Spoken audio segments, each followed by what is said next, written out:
Go ahead and jump right into this conference realignment talk with North Carolina and possibly others that may follow them in the process. But before we get to all that, here they come once again. It's the Outlaw Posse now in effect. And today's four horsemen shout-outs go to Josh Denton, Hines 57A, Sheldon Lamy, Eric Taco Marino. And if you don't mind, give Eric Taco Marino and his father some prayers. A big shout out to him and his father. His father's experienced some health issues, so y'all keep them in your big, huge prayers. Now, let's get right into this today. The North Carolina Tarheels seem like they may have somewhat of a handshake agreement with the SEC, is what the rumor has it. Let's go ahead and look at this article right here for you guys and gals out there. It says a prominent SEC analyst believes that the latest North Carolina realignment rumors are more than just speculation. They're a sign of growing unrest within the ACC. During an appearance on Monday with McElroy and Kubelik in the morning SEC network, host Paul Feinbaum responded to a report from inside Carolina indicating UNC views the SEC as its preferred landing spot should it leave the ACC.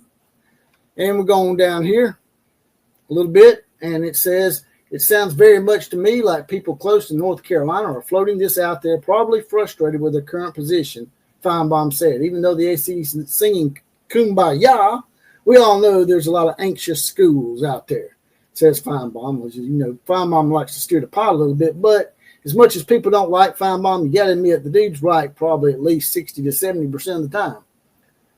He says, I think ultimately it's going to happen. North Carolina has always been the number one choice of many people in SEC circles. I think the bigger question is, when exactly does it happen? And secondly, who would be their drafting partner? Because, they always like to bring in two to keep it at an even number. Going on down here, it says, while some UNC fans may be skeptical, the university's recent move suggests it is positioning itself for a major shift. Chapel Hill native and former RFK Racing CEO Steve Muir will replace longtime athletic director Bubby Cunningham real soon. So they're getting a new athletic director, and new athletic directors like to leave their own mark, is I guess what they're alluding to. And so then there's the Bill Belichick factor. Any school aiming to join the ACC or Big Ten must show a strong commitment to football, and North Carolina has done just that. The Tar Heels brought back Mack Brown in 2018 and recently hired Bill Belichick, guaranteeing him $10 million over 3 years.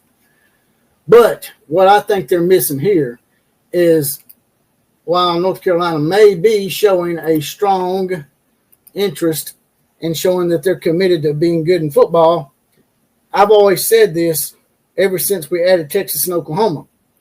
We already got too many football schools in the SEC. For people to continually want to add football powers is not a good idea. You're like, wait a minute, football is what the SEC is all about. Yeah, but somebody's got to lose. Everybody can't win, and somebody's going to start slipping. Programs like Oklahoma, Alabama, Texas, Georgia, Tennessee, LSU, all those teams that have been powerhouses in football in the past and won national titles, even Auburn, somebody's going to slip. Somebody's going to start losing a lot more than they're used to, and they're not going to be happy. So if you bring in more football powers, you're going to really have too much of a good thing, and people will become unsatisfied, and hell, they may even leave the SEC down the road because of that. Likely not, but could. So what I suggest is to go out and start adding schools that are good in the second biggest money-making sport. I'm not saying go out there and try to add some school just because they're academic prowess or because they're good in Olympic sports, but men's basketball is the second biggest money-making sport. It makes a real big profit.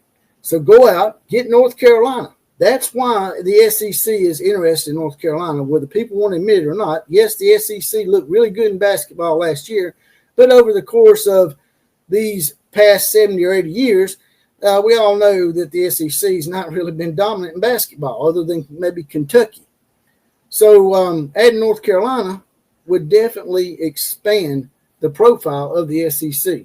Now, moving on to the next article here. This is from College Football HQSI.com. College Football Realignment News. North Carolina has a handshake agreement with the SEC per reports. So see, as you can see, bigger and bigger sources are getting involved in this now. And this is when I really start taking it seriously. It says that as you're going down here in the article, UNC may have a handshake agreement in place with the SEC to make a move to the conference in the future if the opportunity presents itself, says the Post and Courier's Scott Hamilton, who was on the Paul Feinbaum show. And the Tar Heels don't appear to be alone in that regard, as Virginia appears to have a similar understanding in place with the Big Ten for a prospective move. That's when you went on me, Virginia going to the Big Ten, although it would fit their little farce of a narrative in that we only got AAU schools. Y'all know it's a bunch of horsemen here. But anyway, it says North Carolina would appear to be the school most interested in making a move out of the SEC, with Clemson and Florida State being the other schools most likely planning exit in years to come. I think it's UNC number one, and I think Florida State, Clemson number two, or Clemson, Florida State after that, Hamilton said. Which is really funny because, as you know, Florida State and Clemson were the ones that really started throwing a fit, and they're really the ones that got this ball rolling. And they done it while all the other schools pretended like they were mad at them. But in reality, schools like North Carolina, Virginia, Virginia Tech, possibly Miami and Georgia Tech as well, all want to get out of the ACC. They may not admit it to them, but they are starting to admit to it now. And now North Carolina may be jumping the line after Florida State and Clemson did all the legwork for them. That's what's going to be funny. Is the SEC may sure enough add Florida State and Clemson before it's all said and done. But like I said, if you're going to try to expand your portfolio, why not add North Carolina and maybe even another basketball power? And that leads us to our next article that I'm going to touch on real quick. As a part of the agreement with the ACC reached with Clemson and Florida State, who did all the legwork, and now UNC and other schools are going to maybe reap the rewards of that. The cost required for a university to leave the Atlantic Coast Conference will shrink from $165 million in 2025 to $75 million in 2030-31. If UNC is to switch leagues, that will suggest that around 2030 is when it's apt to happen. For my money, it is who the Southeastern Conference, who is hysterically expanding twos, might take as a realignment partner with North Carolina that is most intriguing. In its prior expansions, the SEC prioritized flagship universities from states that are contiguous to the existing Southeastern Conference football print, meaning they're connected geographically. That preference brought Arkansas, South Carolina, Missouri, Oklahoma, Texas, and the SEC since 1992. They forgot Texas A&M. Among the teams that Southeast Conference added in modern expansion, Texas A&M doesn't exactly fit that definition. Why wouldn't it? Texas A&M is in Texas. That's a stupid comment. If the preference for flagship institutions from states continues, the University of Virginia would seem the obvious candidate to accompany UNC from the ACC. But there's rumors that Virginia already has a handshake agreement with the Big Ten.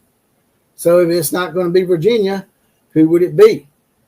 As we go on down here the list, of course, Clemson and Florida State are the captain obvious choices.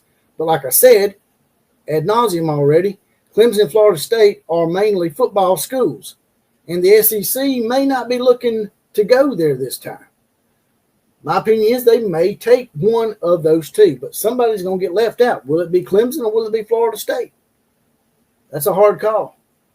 To me, maybe Florida State is in a bigger market, a bigger state, a better state for media than Clemson is, and they already got South Carolina. So in my opinion, if they were to just take one of those two, it would probably be North Carolina and Florida State, in my opinion. Y'all drop it in the comment section and let me know what y'all think. But here's what they say from the Herald Ledger. Once again, there's a fourth option, though it would be a radical departure from what has guided the SEC's past expansions. The league should take a hard look at bringing Duke along with arch rival North Carolina. They go on to talk about the academic prowess of Duke, as well as Duke having a very great tradition in college basketball, won numerous national titles. They could corner the market on Tobacco Road, which is a big deal in college football and college basketball circles.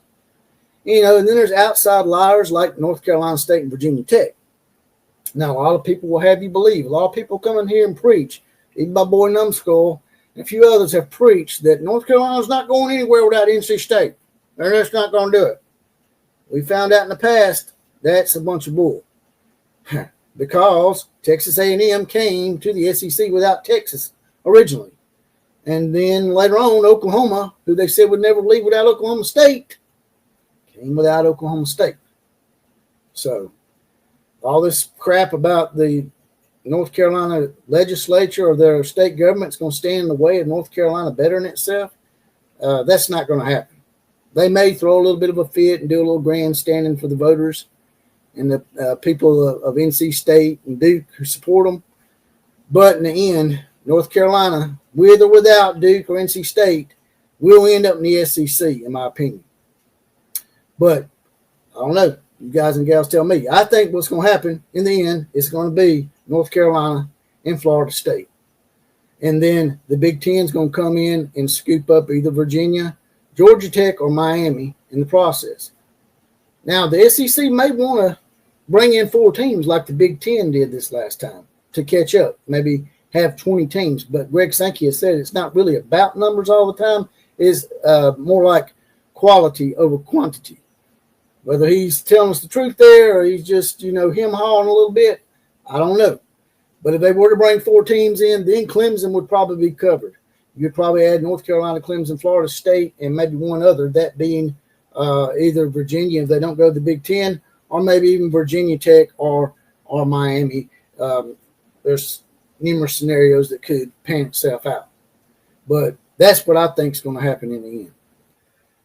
But that's all I got to say about that. You guys and gals drop it in the comment section. Let me know that you think the SEC is going to expand with 2. Who you think it's going to be? Maybe 4?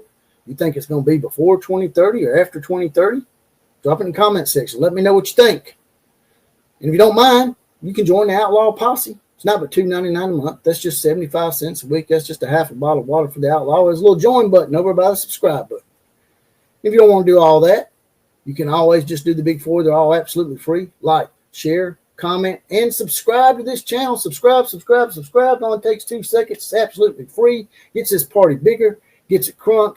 Helps me keep the lights on in the good graces of YouTube. Also, there's a little heart down here with a $1 million sign in the middle. If you want to make a one-time donation, smash that heart. Throw a few dollars in the coffers. KMCA to all the other teams. Class is now officially dismissed.